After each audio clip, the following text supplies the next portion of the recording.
Enter the Dragon opened in Hong Kong on July 26, 1973. Bruce Lee had died on July 20th, 1973. 6 days.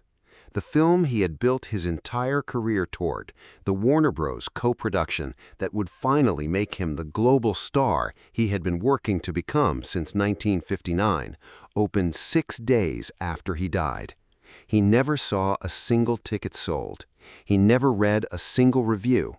He never knew the film made from an $850,000 budget would eventually gross over $400 million worldwide.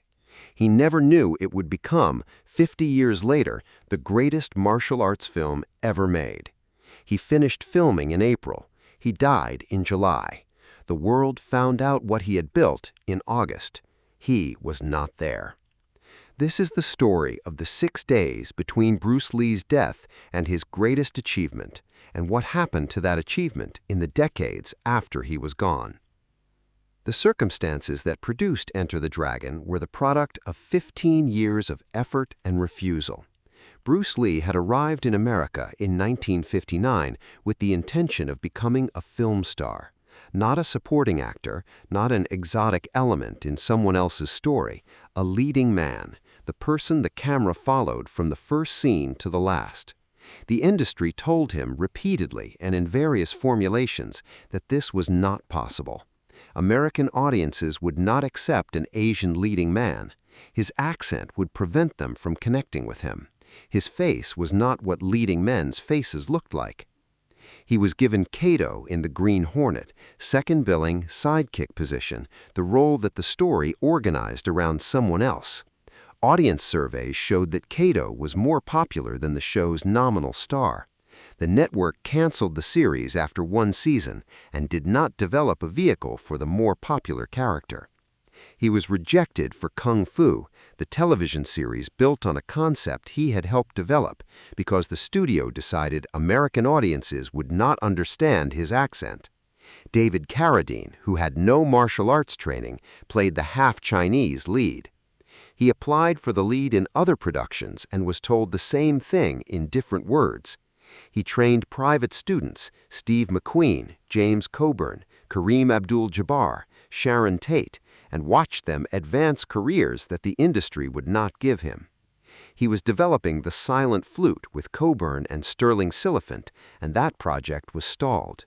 He was, by 1971, running out of options in America.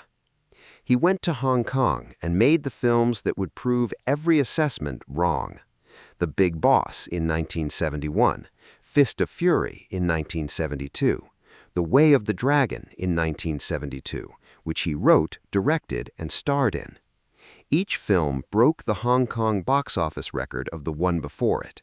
Each film demonstrated to the audience that was watching that the thing the American industry had said was impossible, an Asian actor carrying a film on his own, was not only possible, but capable of producing something that audiences responded to with a passion the industry had not anticipated. Warner Bros. Was watching. In November 1972, while Bruce was in the early stages of shooting Game of Death, they made him an offer. A joint production, American and Hong Kong, with Bruce in the lead, distributed by Warner Bros. Globally. The deal he had been trying to make for 15 years. He stopped Game of Death. He took the Warner Bros. Deal. He flew to Hong Kong in January 1973 and began filming in February. The production lasted 2 months, a remarkably short schedule for a film of Enter the Dragon's complexity and ambition. Robert Clouse directed. The screenplay was by Michael Allen, with Bruce's significant input on the martial arts sequences and the character's philosophical framing. The cast included John Saxon, Jim Kelly, and Bob Wall, all of whom Bruce had specific reasons for casting.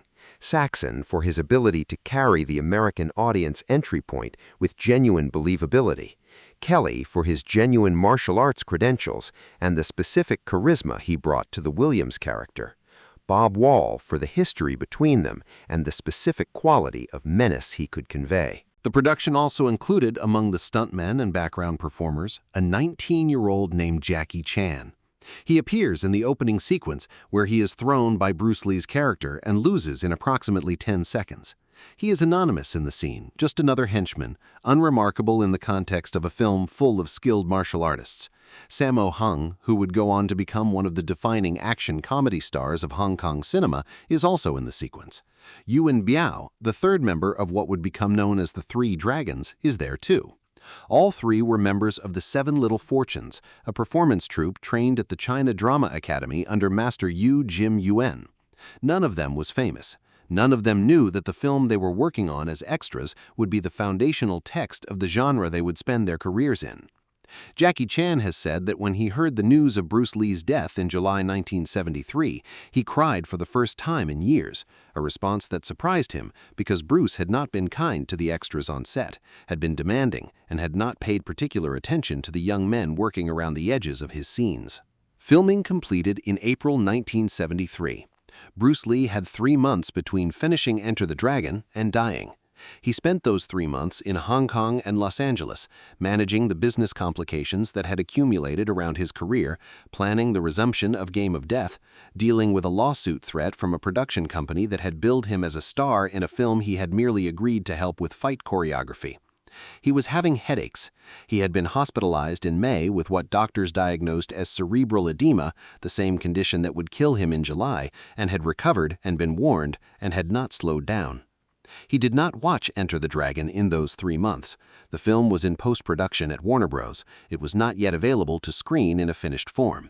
He knew what he had made. He had been on set for every day of the 2-month production and contributed to virtually every significant creative decision, had worked with Robert Klaus on the pacing of the fight sequences and the framing of the film's philosophical dimension.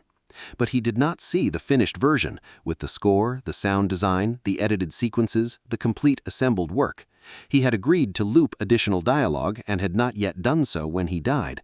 The looping was never completed, which is why some of his dialogue in the film has a slightly different acoustic quality from what it would have had if he had lived to finish the post-production work. He never saw it. He never sat in a theater and watched the finished version of the film that had been built to make him a global star. He died on July 20, 1973. Enter the Dragon opened in Hong Kong 6 days later, on July 26th. The premiere had been planned, the date was set before his death, the marketing was in motion. His death did not stop the release. It could not be stopped at 6 days' remove, and the machinery of a Warner Bros. Distribution was not something that 6 days' notice could halt. There was no mechanism by which the premiere could have been delayed as a mark of respect. The film was a commercial product that had been sold into a distribution system, and the system moved on its own schedule, regardless of what had happened to the man who made it. The audience that came to the Hong Kong premiere was not the usual opening weekend crowd attending a new release. It was an audience that had been watching Bruce Lee for 2 years, had seen The Big Boss break the box office record, had seen Fist of Fury break the Big Boss's record, had seen Way of the Dragon establish Bruce as a filmmaker as well as a performer. These were people who had a specific relationship with this specific man. They came knowing he was gone. They came to see the last thing he had made. The grief and the admiration and the desire to see the film existed simultaneously in the same audience, and the film they saw, the film that had been designed to introduce Bruce Lee to the Western world, was received in the city that had already known him for 2 years as both a triumph and a farewell. In America, Enter the Dragon opened in limited release in August 1973 and expanded in subsequent weeks to top the box office for 2 consecutive weeks. It remained in the top 10 while competing against other kung fu films that had rushed into American distribution in the wake of the craze that Bruce's earlier Hong Kong work had generated in Asian markets. The Hollywood Reporter review, published 1 day before the American premiere, noted that Bruce Lee's charismatic presence in the film was remarkable, and added, "It's a shame he didn't have the chance to become the great, unique star he seemed destined to be." The review was accurate, and it was a form of obituary. He had been dead for 29 days when the most important review of his career was published. Bruce Lee knew none of this. He knew the film was good. He knew, in the specific way of someone who had been in the industry long enough to read production signs accurately, that it had the potential to do what his Hong Kong films had done, to reach audiences that had not yet been reached. He had been told, during the negotiations that led to the deal, that Warner Bros. Believed the film could perform at a level that would establish him as a genuine international star. What he could not know was the specific shape of what followed. The $400 million worldwide gross, eventually confirmed as closer to $2 billion adjusted for inflation, making it one of the most financially successful productions in the history of its decade. The National Film Registry selection in 2004, when the Library of Congress determined the film was culturally, historically, and aesthetically significant, a designation given to fewer than 800 films in the entire history of American cinema.